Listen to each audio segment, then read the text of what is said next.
Have you ever wondered what happens when a major Hollywood insider just decides to completely burn the playbook? Right, like just toss the whole thing in the fire. Exactly. I mean, imagine you're someone who has had the box office hits, the multi-million-dollar deals, the corner office on the studio lot. The absolute peak of that world. Yeah. You're inside the most exclusive VIP room on Earth, surrounded by the most powerful people in entertainment. And instead of ordering a drink, you just walk over and smash the glass on the fire alarm. It's a wild image, but it's really accurate for what we're looking at today. It is, right. Yeah. Because you have to ask, what happens to your career after you do that? What happens to your friendships? And honestly, what happens to your own internal psychology? Declaring war on the very ecosystem that built you has to, do something to a person. The psychology of the exile is always incredibly complex, especially when it's a self-imposed exile. Right. You're looking at someone who has to just systematically deconstruct every single value system they previously operated under. They have to build a totally new framework for what constitutes success. Exactly. Success, failure, and even just like basic reality. So today's deep dive is really a mission to unpack a raw, highly controversial, and, incredibly unfiltered interview that gives us a front row seat to exactly that kind of exile. It's a fascinating piece of tape. We are digging into an extensive sit-down with the veteran comedian and actor Rob Schneider. He recently did this on the YouTube channel Andrew Gold Heretics. Yeah, and the scope of this interview is just staggering. We're going to explore his perspective on the inner workings of show business, the actual mechanical gears of comedy, and some really extreme cultural shifts. Not to mention his own very personal spiritual journey. Right. And it's a document that really attempts to draw a straight line from the macro level of global geopolitical conflicts right through the corporate boardrooms of Los Angeles. All the way down to the micro level, like a stand-up comedian holding a microphone in a dark room in Saskatchewan. Yeah, the Saskatchewan story is wild. We'll get to that. But before we get into the weeds, just a really quick heads up for you listening right now. This is important context. It is. We are going to be touching on some intensely polarizing, politically charged viewpoints today. Oh, very charged. The source material dives headfirst into debates about gender identity, global conflicts like Israel and Hamas, and, the very bitter, scorched earth politics of modern Hollywood. So we need to establish our ground rules here. Yes, exactly. We are stepping into this strictly as your neutral guides. Right. Our job is not to endorse Rob Schneider's views. Nor are we here to condemn them. We are essentially just mapping out the architecture of his beliefs. We want to understand how all these totally disparate ideas connect in his mind. Yeah, we're analyzing his arguments and his anecdotes exactly as they were presented. Because our goal is rigorous comprehension. When someone makes a massive pivot like this in their life and their worldview, understanding the why and the how behind their new posture is, it's far more analytically valuable than just reacting to the what. Absolutely. We're dissecting the text to see the foundational pillars that are holding up his current perspective. And, the foundational pillar of his entire current worldview regarding the entertainment industry, it rests on a very specific premise. Right. The idea that Hollywood has undergone this massive structural and ideological shift. He makes the explicit claim that the industry has basically morphed into an authoritarian echo chamber. Yeah, he uses this really striking phrase. He notes that modern Hollywood demands, quote, diversity of look, but not diversity of thought or ideas. Which is a heavy diagnosis. He's looking at a system that he believes prioritizes aesthetics over philosophy. Like looking good on paper? Right. In his view, a boardroom might look incredibly diverse on a demographic spreadsheet, but if every single person in that room holds the exact same political, social, and cultural viewpoints, then the diversity is, it's merely cosmetic. Just skin deep, Exactly. And he pairs this ideological claim with a really stark structural observation. Oh, the part about the physical studios. Yes. He argues that the industry itself is physically collapsing under the weight of this groupthink. He paints a really almost apocalyptic picture of Los Angeles. He really does. He describes flying into the city, looking out the window of the plane, and just seeing the Sony lot completely empty. Just a ghost town. Yeah, and he mentions the 20th century a lot, too, claiming there is absolutely nothing going on there except for the production of The Simpsons. And you have to think about this from his perspective. For someone who remembers these lots bustling with thousands of workers, multiple film shoots happening at once, constant energy. The physical emptiness of these iconic spaces, it serves as a literal manifestation of an empire in extreme decline for him. The visual of the empty lot is a really powerful metaphor. He believes the ideological rigidity is directly tied to that physical collapse. Like cause and effect. Right. His theory is that when an industry stops prioritizing mass appeal and starts prioritizing ideological compliance, well, the natural result is a shrinking audience. Which leads to shrinking revenues. And that eventually leads to empty sound stages. And to illustrate just how pervasive the fear of this ideological compliance is, he shares this incredible anecdote. Oh, the phone call. Yeah, the phone call. He says the son of an unnamed Academy Award-winning actor called him up on the phone. Right, a young guy trying to make his way in the industry. And this kid says to Schneider, "I wish I could talk like you do. I agree with you." And Schneider's response to this young ally is really telling. It is. He doesn't tell him to, join the revolution or speak his truth. No, not at all. He tells the kid, "Don't do it. They're going to feel forced to cancel you." He literally advises a young actor to stay quiet, to hide his true beliefs, just to survive in the business. He tells him to only have these conversations one-on-one, like privately with the makeup artist or the driver, but never, ever publicly. The advice to whisper your true beliefs only to the makeup artist, it reveals a really fascinating dynamic. How so? Well, it implies that the working class crew members of Hollywood might secretly share these dissenting views. But the executive class, the people who actually sign the checks, they demand strict ideological obedience. Right.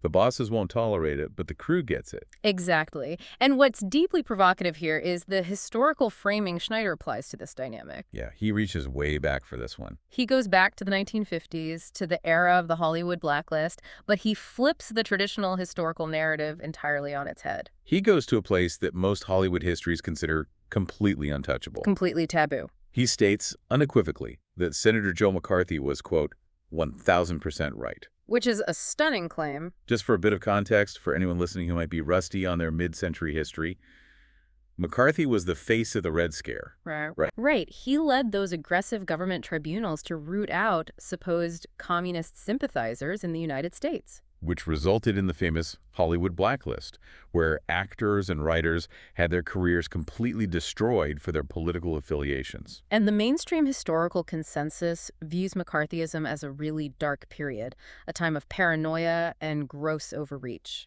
But Schneider claims that communists really were infiltrating Hollywood back then, and that today they've essentially succeeded in taking over. By rehabilitating McCarthy in his own mind, Schneider is he's establishing a historical precedent for his own feeling of persecution. He believes this new Hollywood establishment is enforcing a very real, modern blacklist. Exactly. But instead of targeting communists, this new blacklist targets conservatives, or even just people who consider themselves traditional liberals but who simply refuse to adopt the newest, most radical cultural shifts. And this historical reevaluation, it leads him down a very specific, and I have to say, highly controversial tangent regarding World War II. Yeah, he really zooms out here to the broader history of the 20th century. He connects this idea of ideological infiltration to this grand geopolitical theory. He claims that the English originally supported Hitler in the lead up to the war. Right, because they hoped the Nazi regime would serve as a buffer against Stalin and, go after the communists in the Soviet Union. And he also brings up the idea that race theory and the eugenics movement of the early 20th century actually had really deep English and American roots. That it originated in Western academic circles before culminating in the mass murder carried out by the Third Reich. Now, when a comedian starts dissecting 1930s British foreign policy and the origins of the eugenics movement, we really have to look at the underlying mechanics of why he's making these connections. What's the function of bringing all that up? He is attempting to demonstrate that institutional consensus is often catastrophically wrong and historically compromised. Ah, I see. By pointing out that Western institutions once flirted with fascism to stop communism, or that Western academics once championed eugenics, he's basically arguing that just because the current Hollywood elite universally agrees on something today, it doesn't mean they're morally correct. Right. He's building this massive historical scaffolding to justify his distrust of the current cultural consensus. Exactly. But let's bring this back down from the geopolitical level to the corporate boardroom. Why does he think this ideological takeover has happened in Hollywood specifically? It's not just about some grand political philosophy for him, it's about the basic mechanics of corporate self-preservation. If you look at how the entertainment industry actually functions as a business, Schneider theorizes that Hollywood executives are, well, they're no longer operating under the mandate to make great art. Making a beloved classic is just no longer the primary objective. He argues that these executives live in constant terror of the modern cultural climate. And their only real goal is to delay their own inevitable firings. Right, they want to keep their cushy jobs, their beach houses in Malibu, their access to that glamorous lifestyle. And the mechanism they use to protect themselves, according to his theory, is strict compliance with new diversity quotas. He specifically points to the new Oscar requirements as the ultimate proof of this mechanism. The Academy recently instituted rules requiring a certain number of diverse actors or crew members, including trans individuals or people of color, for a film to even qualify for a Best Picture nomination. And he views these mandates not as a genuine moral effort at inclusion, but as a bureaucratic trap. He sees a system where an executive is sitting at their desk reading a script, and instead of asking, is this the best possible movie we can make? They're forced to ask a totally different question. Will greenlighting this specific configuration of casting make me look unimpeachable to the press? Exactly. It creates a system driven entirely by fear, risk aversion, and compliance, which he believes is fundamentally toxic to the creative process. Now, I want to introduce a different perspective here, a sort of stress test for his theory. Let's do it. Is this ideological shift truly a blacklist? In the McCarthy-era sense, where there's an orchestrated, top-down conspiracy to destroy conservative lives? Oh. Or is it possible that this is just the brutal reality of the free market at work? Like, a changing culture is simply deciding what it wants to consume. Right. Imagine a legacy corporate brand, like a massive soda company that has dominated the market for decades. Okay, I'm with you. Suddenly, the culture shifts. Consumers decide they want healthier options, or they want a brand that aligns with environmental causes. Sure. If the soda company refuses to change its recipe, refuses to update its marketing, and then watches its sales plummet, they might point fingers and say, the consumers are blacklisting us. Blaming the audience. Exactly. But are they really being blacklisted? Or is a massive chunk of the paying audience simply demanding a different type of product, and the Hollywood executives are just desperately trying to follow the money? The tension between those two interpretations is the defining debate of modern entertainment right now. It really is. The executives in those boardrooms would absolutely agree with your soda company analogy. They would argue they're data-driven entities simply reflecting the evolving morals and demographics of their audience. They're just giving the people what they want. Right. However, Schneider completely rejects the premise that this cultural demand is organic. He doesn't buy the soda analogy. Not at all. He views the shift as being artificially manufactured and enforced from the top down by an elite class, driven by human resources departments and activist groups. He sees it as an orchestrated effort to break down traditional societal structures, right? Yes, something he refers to as superficial revolutions. He doesn't believe the audience naturally demanded these changes. He believes the audience is being force-fed them. It's a really profound disagreement on whether culture bubbles up from the masses or is dictated down from the elites. It really is the core of his Hollywood critique. But let's shift our focus a bit, because from Hollywood's macro-structural politics, Schneider moves to something much more visceral. How the industry actually views the people who step in front of the camera, the performers. Exactly. And specifically, he zeroes in on the absolute disdain that professional critics have for broad comedies. This portion of the interview pivots into the deeply personal mechanics of his career. I mean, he's a man who made his living doing incredibly broad, physical, and often just absurd comedy. And he shares a piece of wisdom given to him by the late legendary comedian Norm Macdonald that perfectly encapsulates the psychological burden of that career. Norm told him something so simple but so heavy. He said, "When you enter the arena, the people in the stands will hate you." Wow. That quote is just a masterclass in understanding the performance dilemma. It really is. Schneider and McDonald spent time dissecting how comedy has historically been structured around a very specific power dynamic. High-status audiences looking down on dumb guys. Exactly.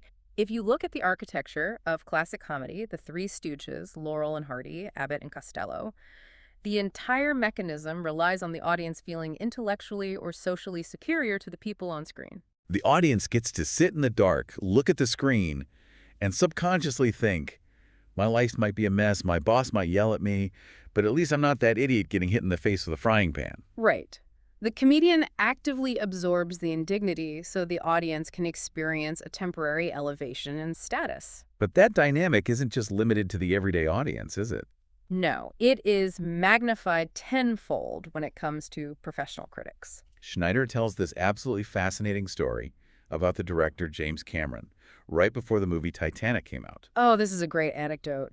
We all know Titanic went on to become one of the biggest, most successful movies in human history. But before it was released, the press cycle was brutal. They're tearing it apart. Schneider ran into Cameron at a party and asked him how it felt to be getting completely trashed by the press. I mean, the media was attacking the ballooning budget, the bloated production schedule, the seemingly cheesy romantic concept. Everyone was predicting a massive flop. Right. And the psychological toll of that kind of preemptive negative press has to be immense. And Cameron told Schneider a story about Kenneth Turan, who was the lead film critic for the LA Times at the time, and who was really leading the charge against Titanic. What did Cameron say? Cameron said he didn't understand the sheer personal vitriol coming from Turan until he happened to see the critic being interviewed on PBS. Okay.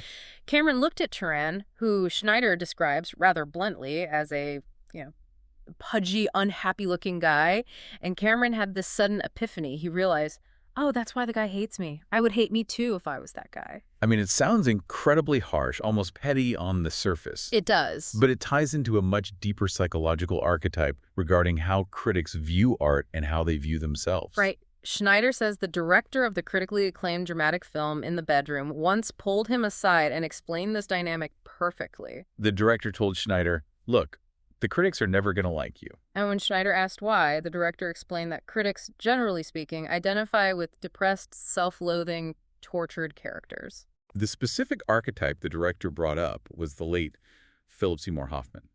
And Schneider is very careful to clarify here that he thinks Philip Seymour Hoffman was a brilliant generational talent. He is not insulting the actor. Right, he's just pointing out the underlying mechanism. The director was saying that professional critics often see themselves as tortured intellectuals. They relate to characters who are wrestling with inner demons, who are unhappy, or who perhaps don't fit the traditional Hollywood mold of physical perfection. Because they identify with that angst, they elevate art that reflects it. Conversely, they absolutely cannot identify with the guy on screen who is just having unadulterated fun. The guy who gets the beautiful girl against all odds. Or, to use Schneider's exact words regarding his role in Deuce Bigalow, the guy playing a ridiculous man-whore. The joy and the silliness of broad comedy is just fundamentally alienating to a critic whose aesthetic is built on tragedy. It just doesn't compute for them. But, knowing that psychological theory doesn't magically make the bad reviews stop hurting, Schneider doesn't pretend he's immune to the criticism. He talks about the visceral, stomach-dropping pain of reading those words. He remembers the studio, Disney, sending him a thick Xerox packet of press reviews for Deuce Bigalow. That's a rough package to open. He opens it up, turns to the Seattle Times, and reads a sentence that the critic actually published. The eye wanders anywhere else on the screen where Rob Schneider isn't. Wow. I mean, that is not just a critique of the plot or the lighting. That is surgically, intimately cruel. The cruelty is the point, and it reveals what we might call the politics of envy. The politics of envy. Yeah. It establishes a profound dichotomy between the creator and the commentator. On one side, you have the performer, the man in the arena. Right. They are the ones taking the massive psychological and financial risk of public failure. But because they take that risk, they are also the ones earning the money, achieving the fame, and actually manufacturing the cultural product that people consume. And on the other side? You have the spectator or the critic. The critic takes absolutely zero creative risk. They don't build anything. But they utilize their platform to tear the performer down as a mechanism to elevate their own feeling of intellectual superiority. By destroying the man in the arena, the critic feels they have conquered him without ever having to pick up a sword. Exactly. I think we have to pause and ask a really difficult question here, though. Yeah. The man in the arena philosophy is incredibly empowering for an artist. But at what point does writing off every negative review as simply the politics of envy become a convenient defense mechanism against making genuinely bad art?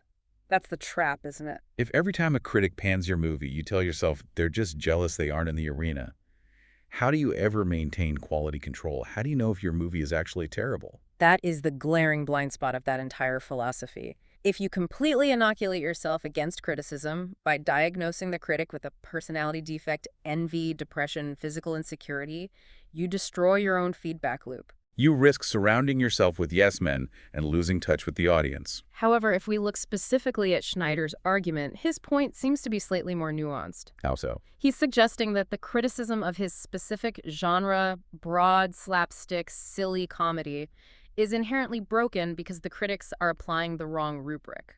Ah, I see. They're using the complex, emotional rubric designed to evaluate a heartbreaking tragedy, and they're using it to evaluate a movie about a guy falling down a flight of stairs and getting hit in the groin. It's the classic metaphor.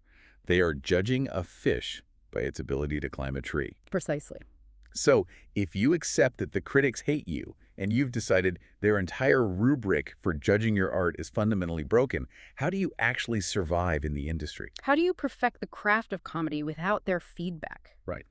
This leads us into the actual mechanics of joke writing, where Schneider opens up about the technical advice he absorbed from some of the absolute titans of stand-up. This is where the conversation transitions from Hollywood grievances into the fascinating architecture of comedy itself.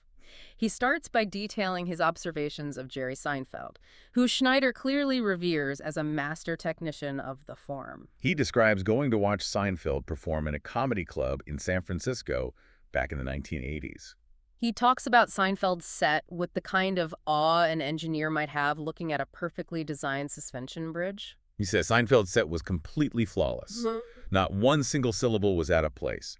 The internal logic of every joke, the rationale bridging the premises to the punchlines, was mathematically perfect. And Seinfeld gave the young comedian hanging around the club a very specific piece of technical advice. Oh, was it? He said, take the swearing out. If you take the swearing out when it's not funny, then it's not funny. That advice is essentially a stress test for comedic structure, isn't it? Absolutely. Profanity, volume, shock value, they can act as scaffolding. They can artificially inflate a weak premise and trick an audience into a nervous laugh. But Seinfeld's method is to strip away all the scaffolding to see if the building, the joke itself, can actually stand on its own structural integrity. Right. If the core observation isn't funny without the F word, it was never a good joke to begin with. But while he respects Seinfeld's craftsmanship, their philosophies on how comedy should operate in the modern, highly sensitive cultural era, they diverge sharply. Very sharply. Schneider details a brief, intense debate he had with Seinfeld backstage at the Saturday Night Live 50th anniversary. Seinfeld made the claim that cancel culture doesn't actually exist in comedy. Seinfeld's belief is that if an audience is overly sensitive or easily offended by a topic, the comedian simply has to be more clever in how they approach the subject. You just have to write a better, smarter joke to navigate the minefield. Seinfeld views the hypersensitive modern audience as an intellectual puzzle. It's an engineering problem. If the bridge collapses because the wind is blowing harder these days, you don't yell at the wind. You design a more aerodynamic bridge. But Schneider vehemently disagreed with that assessment. He told Seinfeld to his face, "No, there is a cancel culture." Schneider believes that some topics have been deemed so entirely radioactive by the culture that no amount of clever engineering can save the comedian from being destroyed for touching them. Yet, even while disagreeing with Seinfeld's premise, Schneider acknowledges that sometimes dealing with difficult, taboo subjects does force a comedian to utilize brilliant technical workarounds. Yeah, he brings up Sarah Silverman to illustrate this. He praises Silverman's comedy special, Jesus is Magic, as an unbelievably brilliant piece of work. He highlights a specific psychological technique she employs, which he affectionately refers to as cheating. How does she cheat? Well, Silverman will stand on stage, look the audience dead in the eye, and explicitly state, "I would never do a racist joke." And then, in the very next breath, she delivers a staggeringly offensive joke. The mechanics of that trick are amazing. By explicitly stating she wouldn't cross the line, she effectively forces the audience to give her permission to cross it. She disarms the tension in the room by acknowledging the taboo before she breaks it. It's a linguistic sleight of hand. He also mentions learning from Louis C.K., and he makes sure to add the very specific caveat that he learned from him before the hubbub, acknowledging the comedian's own massive controversies. The technical lesson from Louis C.K. was about ensuring the underlying logic of the premise is so incredibly tight, so undeniably true, that the audience has absolutely no choice but to follow you to the punchline, even if that punchline drags them into deeply uncomfortable moral territory. Which sets up a really stark and fascinating contrast with the story Schneider tells about his own approach to a difficult room. The Saskatchewan story. Yes. He was booked to perform at a benefit meant to raise money for a pediatric ward in Saskatchewan. Of all the places to face an ideological showdown, a hospital benefit in Saskatchewan has to be the most surreal. Absolutely. He Yeah. went out of his way to travel there and do this charitable event. But when he arrived, the organizers pulled him aside and told him to ensure his material was most appropriate for the setting. And for a comedian like Schneider, being told what is appropriate acts as an immediate trigger for defiance. He absolutely refused to let the organizers dictate his speech. He walked out on stage and knowingly, intentionally performed material regarding gay and transgender people. Topics that are currently considered the absolute third rail of cultural discourse. Right. And he describes the feeling in that room with incredible detail. He said he could actively feel the audience physically tightening up. He could feel them holding back their laughs out of sheer terror. They were terrified to be seen or heard laughing at these taboo subjects in a public setting, especially a charitable one. But he refused to back down. He kept pushing the material, and eventually the tension shattered and the room erupted into laughter. If we synthesize these different approaches, we are looking at two vastly different reactions to navigating modern comedy. Very different. Seinfeld and Silverman represent the adaptation method. They view the shifting, sensitive culture as a new environment to adapt to. If the audience is offended, the comedian must evolve, becoming smarter, faster, and more deceptive to land the joke. Schneider, conversely, has adopted a brute force approach. He absolutely refuses to alter the shape of his puzzle pieces to fit a new board. He views any form of self-censorship, any attempt to soften the edges of a joke to appease modern sensibilities, as a profound betrayal of the comedian's sacred duty. To Schneider, the comedian's fundamental purpose is to mock the culture, especially the specific parts of the culture that loudly demand reverence and protection. It's like comparing martial arts to siege warfare. Oh, that's a good way to look at it. Right. Seinfeld is the martial artist. The culture throws a heavy punch of sensitivity at him, and Seinfeld smoothly uses the culture's own momentum against it to flip them onto the mat and land the joke. He flows like water. In Schneider. Schneider views comedy as a medieval battering ram. The modern culture has built a massive, reinforced oak door of taboo and political correctness, and his job is to just keep slamming a giant splintering log into that door until the hinges break. He has zero interest in picking the lock. He wants to shatter the door entirely. Exactly. That is a perfect analogy. And it is crucial to understand that his battering ram approach is not just a stylistic choice about joke structure. So it goes much deeper than that. It is born from his deeply held, unshakable conviction that the culture hiding behind that reinforced door is genuinely diseased. Which brings us to the most intense, incendiary part of the interview, his deep dive into the modern culture wars. This is where Schneider outlines exactly why he refuses to adapt his comedy. He doesn't think the culture is just changing, he thinks it's dying. He embraces a sociological concept coined by the evolutionary behavioral scientist Gad Saad, a concept called suicidal empathy. Suicidal empathy is a highly provocative framework. It posits that Western society has been psychologically manipulated into a state where it extends more compassion, more resources, and more understanding to the person causing harm than to the person being harmed. It's the inversion of traditional justice. Society begins to care more deeply for the criminal than the victim. Schneider points to the modern criminal justice system, specifically liberal judges and district attorneys who implement zero bail policies or reduce sentencing for violent offenders as the primary localized symptom of this suicidal empathy. But he doesn't stop at local crime. He applies this concept of suicidal empathy globally, specifically targeting the reactions of Hollywood celebrities to the Israel and Hamas conflict. He singles out the actor Javier Bardem. Schneider expresses pure, unadulterated bewilderment that someone of Bardem's immense talent and global reach could be so, in Schneider's words, ignorant regarding the realities of the October 7th massacres. To contextualize the scale of his outrage, Schneider utilizes a mathematical extrapolation to force an American audience to understand the Israeli perspective. What's the math he uses? He argues that the 1,700 Israelis killed during the attacks, in a nation with a total population of roughly 8 million, is proportionally equivalent to 30,000 Americans being slaughtered in a single day. He sets up a visceral analogy. He says, imagine if militants from Toronto, Canada, crossed the border into Michigan and murdered 30,000 American civilians. Schneider states, without hesitation, that if that happened, the city of Toronto would be militarily leveled by the United States within 48 hours. Through that lens, he feels that the international demand for Israel to show military restraint is completely absurd and hypocritical. And he takes aim at the celebrities who loudly champion the Palestinian cause, accusing them of gross selective outrage. He asks a pointed question. Where is the massive Hollywood telethon? Where are the ribbon campaigns and the outcry for the thousands of Christians currently being massacred by extremists in Nigeria? He views the celebrity empathy for certain causes not as genuine human compassion, but as highly self-serving posturing. He connects this selective outrage to a much broader critique of what he views as a coordinated leftist grievance attack designed to dismantle Western society piece by piece. This leads him to outline a very specific and deeply controversial timeline regarding the evolution of the transgender movement. He states clearly that he believes the original gay rights movement was a legitimate, necessary fight for civil equality, fighting for marriage rights, hospital visitation benefits, and anti-discrimination laws. And he believes that movement legitimately, rightfully won. He even points out that years ago, when California voters passed Proposition 8 to strike down gay marriage, he knew it wouldn't last, and he supported the Supreme Court eventually stepping in to uphold marriage equality. He views that as a closed, successful chapter of civil rights. But then, he claims, that successful machinery was usurped. Usurped by who?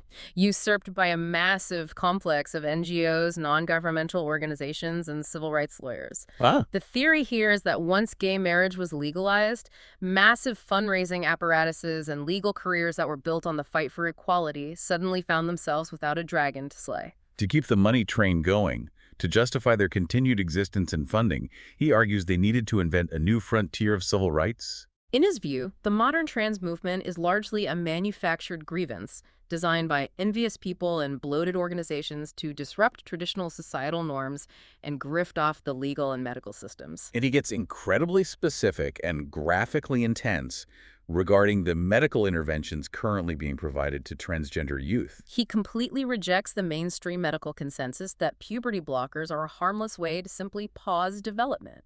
He claims they're actually repurposed castration drugs that cause horrific, irreversible physical damage to children, specifically citing the medical development of a micropenis in biological males who transition early. To back up his claims, he points heavily to the Cass report. For context, the Cass report was a massive independent review commissioned by the National Health Service in the UK, which recently concluded that the evidence base for prescribing puberty blockers to minors was remarkably weak, which led the UK to severely restrict the practice. Schneider uses this UK report as absolute vindication, arguing that the U.S. medical establishment is willfully ignoring the dangerous reality of these treatments for ideological and financial reasons. He views Hollywood's embrace of this specific movement with profound cynicism. He describes wealthy celebrities who publicly parade their transitioning children as participating in nothing more than a grotesque fashion trend. He equates it directly to the early 2000s era of Paris Hilton carrying a teacup puppy in a designer purse as a status symbol.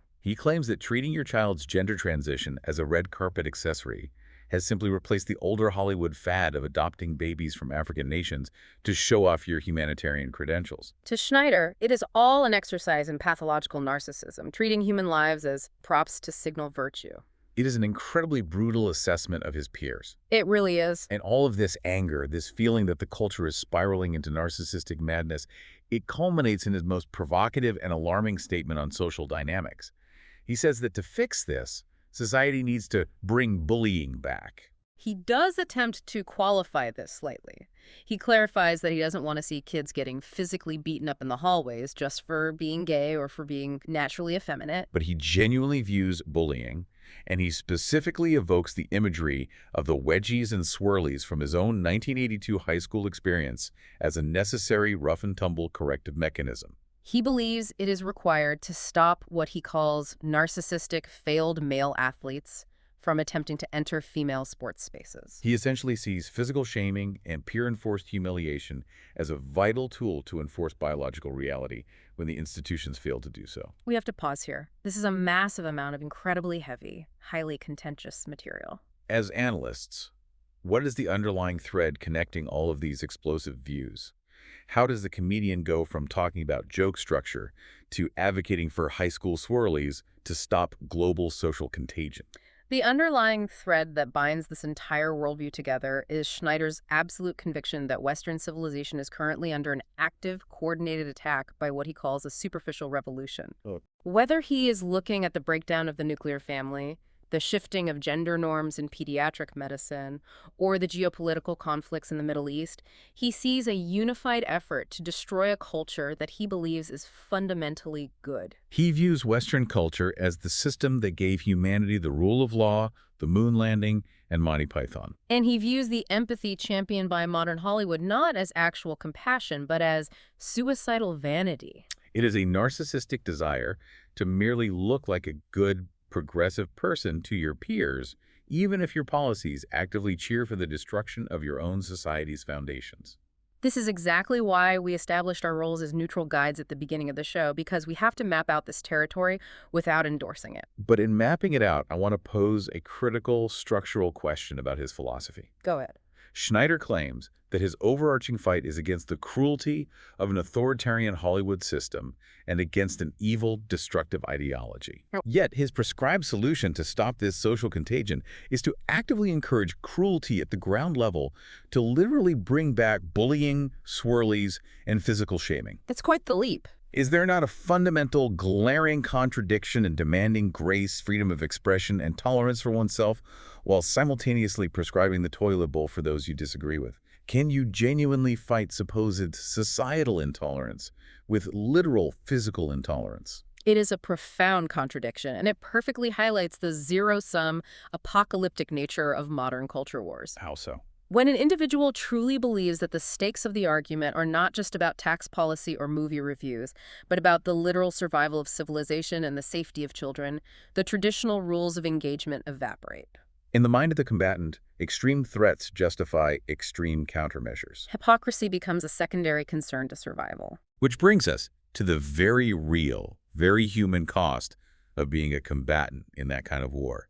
What happens to a person's real life when they take such an unyielding, confrontational, scorched earth stance against the mainstream culture? We move from the global stage of international conflicts and cultural theory right into the intimacy of Schneider's own living room. We have to look at the personal fallout and his subsequent pivot to faith. And this is where the geopolitical discourse becomes painfully intimate. Schneider opens up about the public estrangement from his daughter, the highly successful country singer Elle King. He recounts the experience of going on Tucker Carlson's show, one of the biggest conservative platforms in the world, and looking into the camera to issue a deeply public apology to her. He said, "I'm sorry if I wasn't the dad that you needed at that time, and I love you." But he admits to the interviewer that despite the public gesture, she hasn't accepted the apology. The silence remains.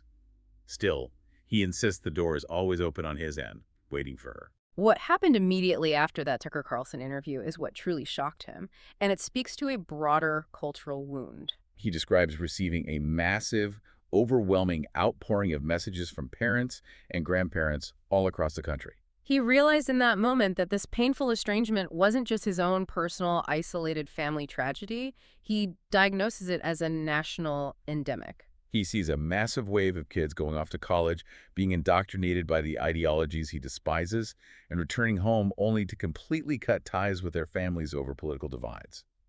So how does a human being process that level of loss?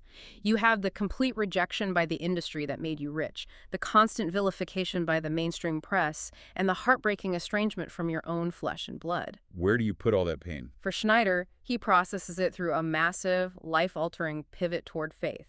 He found Catholicism. And he credits his friend, the biblical scholar Frank Turek, with helping him navigate the initial blinding anger of all that rejection. Turek gave him a piece of advice that acts as a psychological lifeline.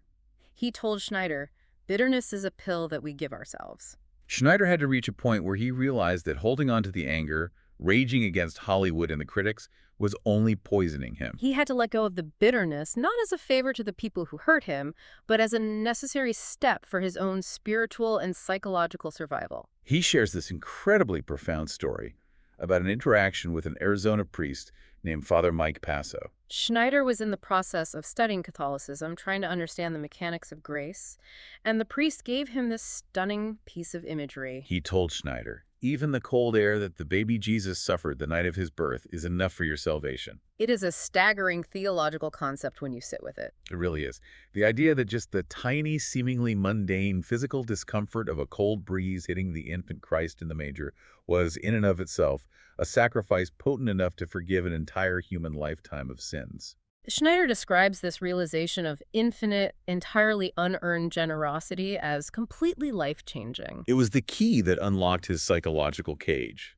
It allowed him to finally, completely let go of his desperate, lifelong need for Hollywood's acceptance. He realized he had been exhausting himself chasing a never-ending acceptance from a corporate industry that is inherently cruel, fickle, and transactional, when he suddenly believed he had access to infinite, unconditional grace from the divine. That realization fundamentally alters how he interacts with the world. However, there is one detail in this section of the interview regarding his spiritual and political resilience that we absolutely have to pause and address because it is objectively bizarre. Oh, the Charlie Kirk thing. Yes. When discussing this newfound peace, Schneider frames it in the context of mourning the quote-unquote murder of Charlie Kirk, the founder of the conservative organization Turning Point USA. Right. And he specifically claims to the interviewer that Kirk was killed by a furry guy who couldn't really get a real girlfriend. Right.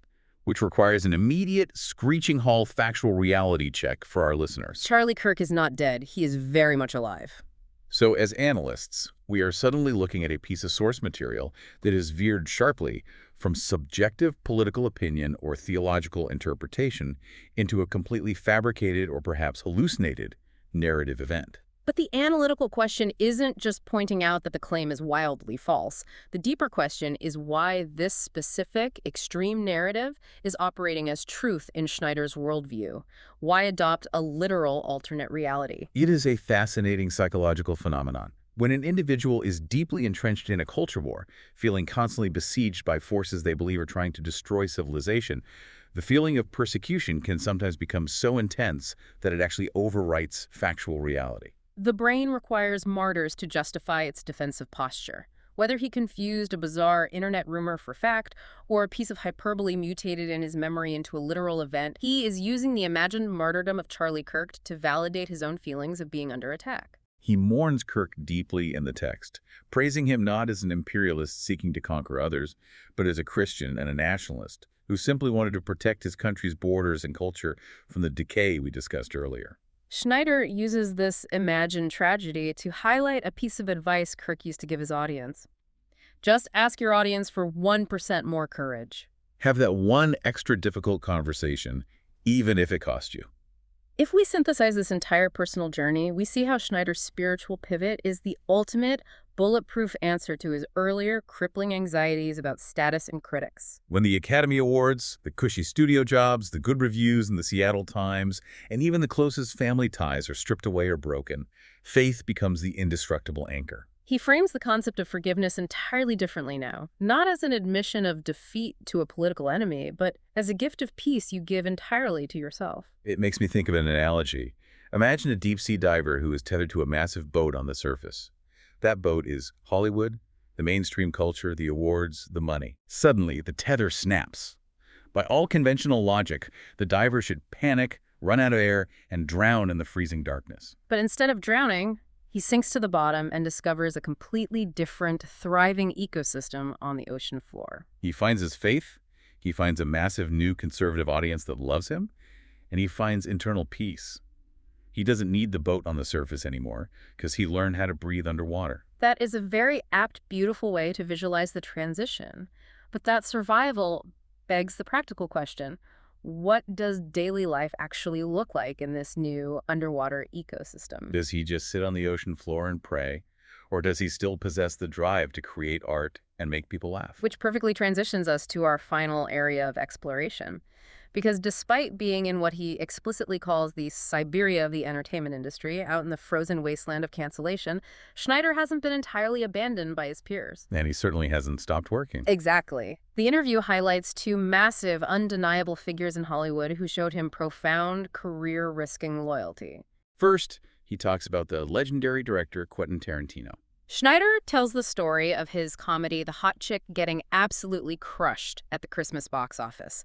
It was up against the massive romantic comedy juggernaut of Sandra Bullock and Hugh Grant, and Schneider's film was getting buried. He is sitting at a bar, feeling the absolute weight of professional defeat, and Tarantino, who happened to be his neighbor at the time, comes up to him. And Tarantino is just incredibly generous in a moment when he didn't have to be. He looks at Schneider and tells him, "It was a great movie. It's going to have a life." Tarantino explained that he actually watched the movie on Christmas Day as a gift to himself and, in his words, laughed his balls off. In an industry built on tearing people down when they are vulnerable, it was a moment of pure, unpretentious, artist-to-artist support. It validated the work over the box office receipts. And then there is the loyalty of Adam Sandler. Schneider describes Sandler's loyalty as absolutely unshakable, noting that such dedication is practically mythological in an industry where everyone is usually out for themselves and terrified of guilt by association. He mentions how deeply embedded Sandler is in American culture, noting that kids across the country literally have Adam Sandler Day at their schools where they dress up as his famous characters. Sandler is an institution. And despite all of Schneider's massive political controversies, despite the fact that Schneider is saying things that make studio executives break out in hives, Sandler is still right there. Schneider talks about a recent phone call they had, brainstorming script ideas for a potential Grown Ups 3. He says they were just on the phone giggling like 14-year-old idiots over the silliest jokes imaginable. Sandler completely, willfully ignores the deafening political noise surrounding his friend. He just cares if his buddy is still funny. This renewed focus on what truly matters, friendship and the raw mechanics of laughter, is echoed in a flashback Schneider shares from earlier in his career. He was playing cards a very low-stakes game, a $4 maximum raise, with a table of absolute older acting legends, including people like Sid Caesar and Alec Baldwin. And Richard Dreyfuss was sitting at the table. Right, Richard Dreyfuss, who had won the pinnacle of Hollywood validation, an Academy Award for Best Actor for The Goodbye Girl. Schneider, being young, hungry, and eager for that exact kind of validation, asks Dreyfuss if he still actually likes making movies. And Dreyfuss completely shatters the illusion for the young comedian. He looks at him and says, "Everybody thinks it's glamorous, but you're in a mobile home waiting for somebody to knock on the door eating out of a styrofoam box?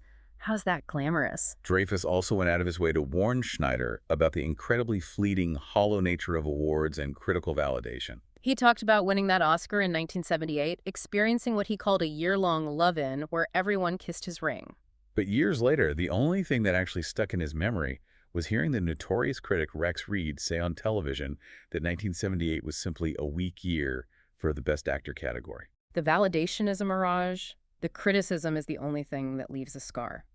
So knowing all that, knowing the awards are hollow, knowing the critics will never respect the genre, and having fully embraced his exile, what is Rob Schneider actually doing now? He mentioned several upcoming projects that show he hasn't lost his drive. He is working on a movie concept about guys getting out of prison after 25 years who step into the modern world and completely fail to recognize the hypersensitive society that has evolved while they were locked away. And he is doing a television show called Debate Club with the British political commentator Andrew Doyle. He has found his ultimate solace in the absurd. He quotes the comedy legend John Cleese of Monty Python, who once told him the simplest, most liberating truth of their profession: silly is king. And he pairs that reverence for the silly with a profound observation from a Russian actor friend of his, Ilya Baskin, who gave him the ultimate historical justification for his uncompromising style of comedy. Baskin, having lived through Soviet oppression, told him that, an Iron Curtain or a totalitarian system is finally collapsing when the everyday people start openly laughing at it. This is how Schneider synthesizes his entirely new definition of success. It is no longer about chasing Oscars or worrying about the empty Sony lot or praying for universal acclaim from the LA Times. Success is making his friends laugh on the phone, maintaining the loyalty of people like Adam Sandler, and using his silly comedy as a battering ram to poke holes in what he genuinely views as a collapsing totalitarian culture. So here's my final question on this section for you and for the listener. Is the Siberia of show business actually a freer, more creatively fertile place for an artist to live? When you are finally unburdened by the constant grinding anxiety of maintaining your social status, keeping your Malibu beach house, and appeasing terrified executives, Does getting canceled actually set you free to just be silly? is the great paradox of the exile. You lose the comfort of the kingdom, but you gain the absolute freedom to speak the truth as you perceive it about the king.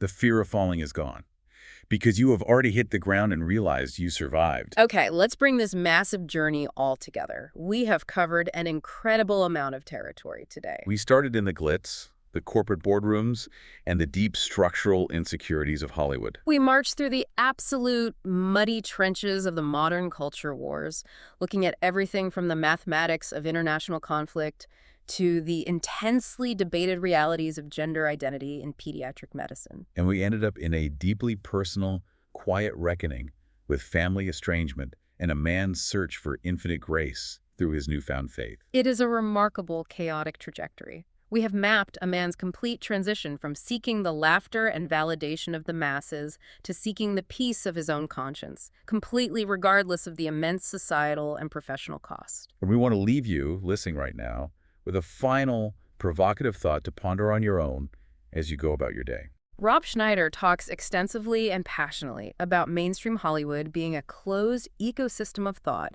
a rigid echo chamber that brutally punishes any dissent. And he clearly feels he found his freedom by leaving it behind. But when we leave the mainstream and we seek refuge by surrounding ourselves only with those who agree that the mainstream is broken, whether that is through consuming new alternative media networks or joining tight-knit, fiercely loyal political communities, do we eventually just build a brand new echo chamber for ourselves? Where exactly is the line between finding your true tribe and building your very own Iron Curtain?